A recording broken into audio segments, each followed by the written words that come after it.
हम लोग हर क्लास में कोशिश करें कि भारत के जितने सिस्टम्स हैं, मतलब जितने व्यवस्थाएं हैं, banking, rail, defence, judiciary, internal security, foreign affairs, postal telegraph, ये सब जितने व्यवस्थाएं हैं उनके बारे में कुछ चर्चा कर लिया जाए कि इससे क्वेश्चन आते हैं। तो पिछले क्लास में हमने देखा था इंडियन डिफेंस सिस्टम पार्ट 1, उसमें इंडियन आर्मी था, आज है इंडियन एयरफोर्स।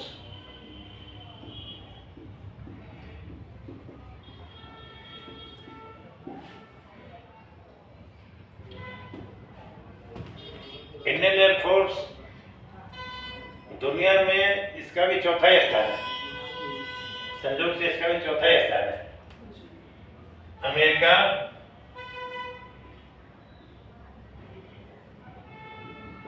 रसिया, चाइना, इंडिया और साउथ कोरिया, इसका भी क्रम वही है जो मिलिट्री का था।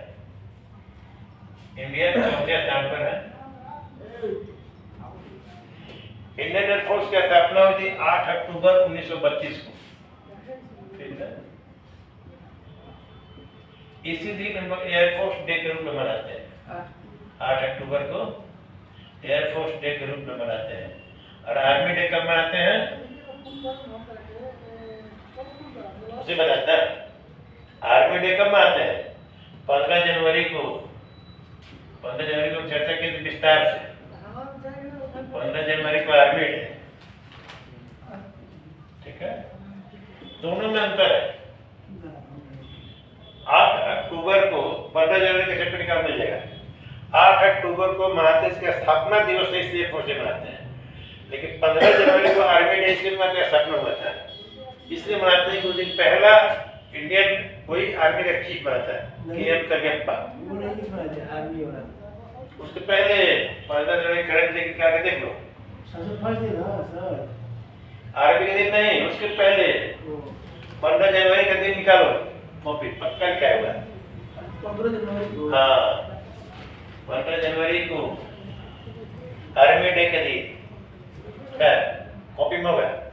15 जनवरी को आर्मी डे इसलिए बनाते हैं क्योंकि इस दिन पहले भारतीय के.एम. करियप्पा अध्यक्ष बने थे।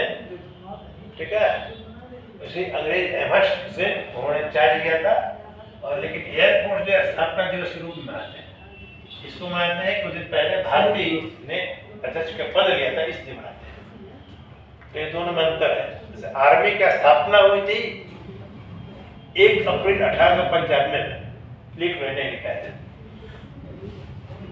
आर्मी वाला पेज में लिख लो। भारतीय थल सेना की स्थापना 1 अप्रैल 1895 को हुई थी। 15 जनवरी को थल सेना दिवस मनाया जाता है। ये लिखो पूरा 1 अप्रैल 1895। 1 अप्रैल 1895 को आर्मी की स्थापना हुई थी।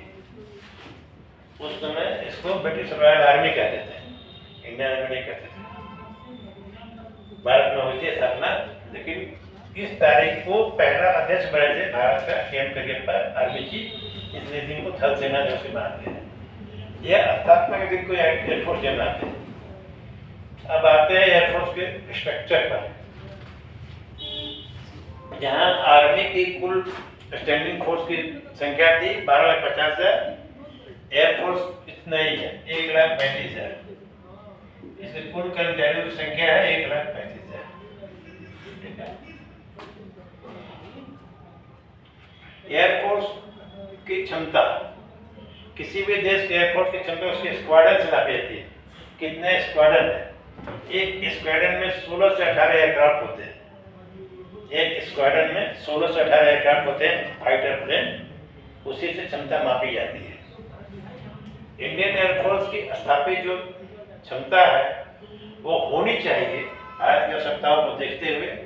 भारत पर उत्तर पश्चिम सीमा से खतरा है। अब पूरब में भी खतरा आ ही रहा है, बांग्लादेश अपने आप में नए खतरे को उभर रहा है। तो चाइना पाकिस्तान से खतरा को देखते हुए, भारत की आवश्यकताओं को देखते हुए इंडियन एयरफोर्स को चाहिए टोटल 42 स्क्वाड्रन, लेकिन है नहीं। अभी इंडियन एयरफोर्स के बाद 33 स्क्वाड्रन है। 2030 तक के प्रयास है कि इतना कर लिया जाए। ये 9 स्क्वाड्रन कम पड़ रहा है। कम पड़ने कारण है समय के साथ साथ मिग सीरीज की और मिराज वगैरह प्लेन रिटायर हो गए। जैसे आर्मी रिटायर होकर नौकरी से, उससे जवानों को भी रिटायर किया जाता है। नेवी में शिप भी रिटायर होते हैं, एयरफोर्स में प्लेन भी रिटायर होते हैं, सेना में आर्मी में टैंक भी रिटायर होता है। समय के साथ उसको कमजोर होते हैं। मशीन है, मशीन आउट ऑफ यूज हो गया है, काम ठीक से नहीं कर रहा है, उसका सक्सेस रही नहीं, तो धीरे धीरे उनको रिटायर कहता है और नया पीढ़ी के आते हैं। तो इसी में समय लग रहा है। तो इसी गैप को देखते हुए 9 स्क्वाड्रन कम हो गया।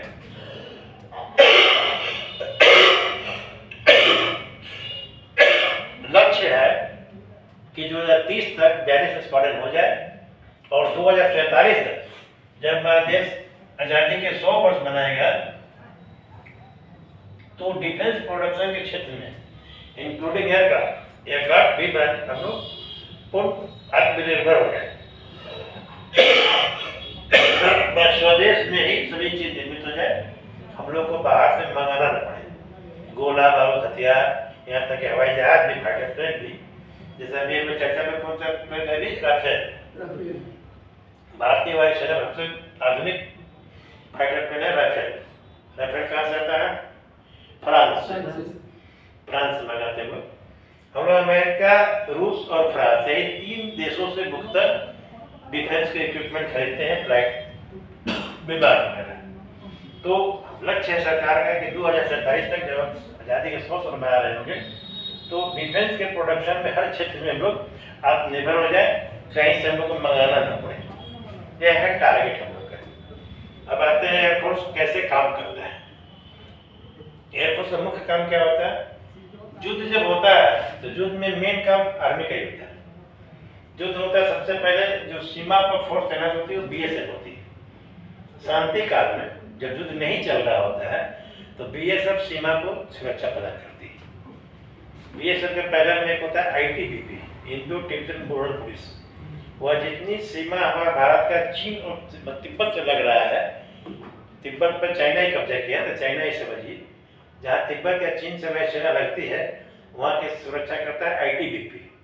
और जो जमीनी एरिया है जैसे गुजरात हो गया, राजस्थान हो गया, पंजाब हो गया, पश्चिम बंगाल हो गया, इन सब एरिया में बीएसएफ तैनात होती है, बॉर्डर सिक्योरिटी फोर्स।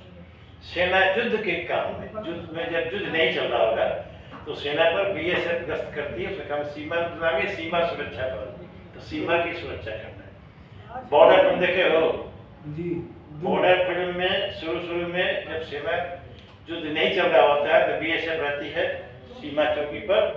बाद में जब युद्ध होता है तो आर्मी पहुंचती है, बीएसएफ को हटा दिया जाता है। ऐसे तो उसका एक अफसर सुनील शेट्टी रह जाता है क्योंकि उसको उस एरिया की भौगोलिक जानकारी थी, इसलिए उसको रख लिया जाता है। तो शांति काल में जब युद्ध नहीं चल रहा होता सीमा की सुरक्षा करती है सीमा सुरक्षा पर, यानी कि बीएसएफ। जब युद्ध चलता है तो बीएसएफ पीछे आती है, तब आर्मी फ्रंट पर चल जाती है। कहने का तात्पर्य यह है कि जब युद्ध होता है तो आर्मी की भूमिका फ्रंट की रहती है, सबसे आगे आर्मी रहती है। उसको सपोर्ट में एयरफोर्स सपोर्ट करता है ऊपर से, क्योंकि ऊपर से वो देखेगा, मारेगा, अपनी सेना को सपोर्ट करेगा। एयरफोर्स की भूमिका बहुत ही महत्वपूर्ण हो गई थी 1965 के युद्ध में, 1971 के युद्ध में, कारगिल में।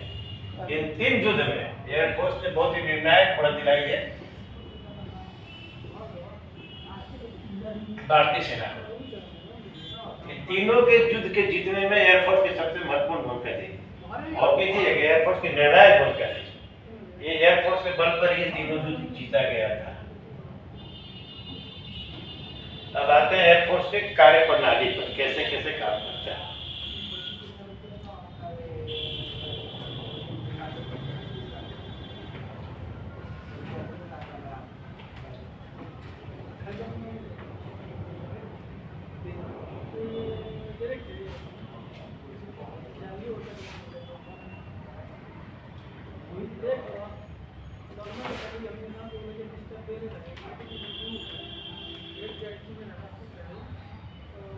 इंडियन एयरफोर्स को 7 कमांड में बांटा गया। एयरफोर्स के 7 कमांड होते हैं। एक एक एक कमांड अपने अपने एरिया को देखता है, कंट्रोल करता है। इन 7 में 5 है ऑपरेशनल कमांड है, यानी कि ऑपरेशन, यानी कि युद्ध, एक्चुअल युद्ध में भाग लेता है। और 2 है वो फंक्शनल कमांड है, तो अन्य कार्य करता है।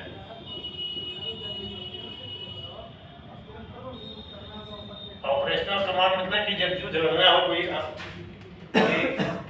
स्थिति ऐसी आ गई, अब आगे बढ़ के ऑपरेशन करना, अभियान करना है, अभियान कमांड, और एक फंक्शनल कार्य करने वाला है।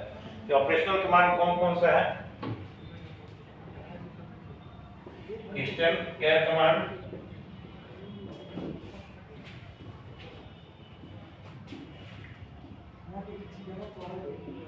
शिलोंग मेघालय में है,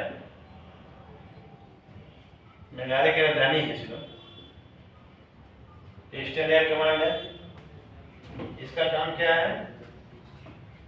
बांग्लादेश, बर्मा, पूर्वी क्षेत्र की रक्षा करना, पूरी क्षेत्र पर पूरा निगाह रखना, ईस्टर्न साइड में पूरा।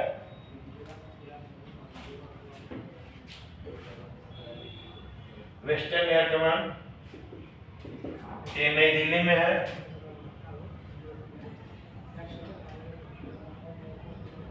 इसका भी काम है पाकिस्तान के सीमा को, पंजाब, कश्मीर, हिमाचल प्रदेश की सीमा को देखभाल करना, नियंत्रण करना।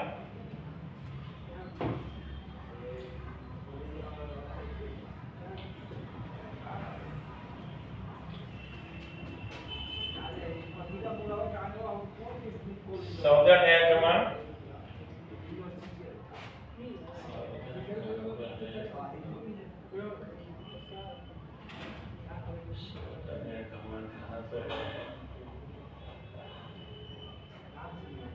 भूल गए, मुझे बचा रहे। चौथा है सेंट्रल एयर कमांड, ये है प्रयागराज, इलाहाबाद।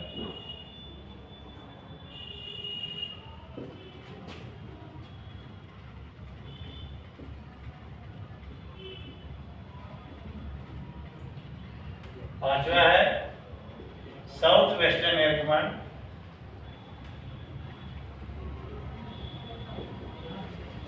एक गांधीनगर है गुजरात।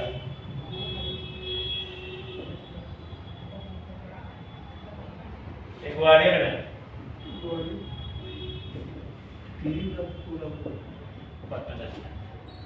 एक गांधीनगर में है। और ये 5 ऑपरेशनल कमांड के अलावा, देखो तो गलती नहीं लिखना, देखो साउदर्न, अच्छा ठीक, यही मिस्टेक करता है, तिरुवनंतपुरम में ना। भारतीय वायुसेना IAF दक्षिण वायु कमान, हाँ, SS तिरुवनंतपुरम, SSC का मुख्यालय। चलिए ओके, ठीक है, मिस्टेक कर रहे थे, अगर अपनी गलती कुछ कर रहे हैं। तिरुवनंतपुरम, बाकी सब ठीक। चलिए, दो फंक्शनल कमांड है, जो कि इनका ऑपरेशनल कमांड जो है, यह युद्ध जब होता है तो ये मतलब कि अपने फोर्स को मूव करते हैं, यहीं से लोग कमांड किया जाता है। इनका हेड अफसर जो होता है, जैसे आर्मी में क्या था, कमांड का हेड था लेफ्टिनेंट जनरल, हाँ, इसमें एयर मार्शल होते हैं। ये एक कमांड, हर कमांड जो होता है वो एयर मार्शल से लीड होता है, जिसको एयर मार्शल लीड करते हैं। और जो फंक्शनल कमांड जो है, यानी युद्ध में इनकी भूमिका नहीं होती है और काम करते हैं, एक ट्रेनिंग कमांड एक है, ट्रेनिंग कमांड, ये बेंगलोर में है। अब इसका नाम बदल के बेंगालुरु हो गया, ध्यान देना, बेंगलोर का नाम बदल गया। अब एक होता है मेंटेनेंस कमांड, मतलब कि प्लेन वगैरह पार्ट पुर्जे वगैरह मेंटेन करना, या नागपुर में है। यही 7 कमांड है। इन्हीं कमांड के देख रेख में पूरा एयरफोर्स काम करता है। इन्हीं 7 कमांड के अंदर में 13 स्क्वाड्रन, 33 स्क्वाड्रन आते हैं और 44 विंग्स आते हैं।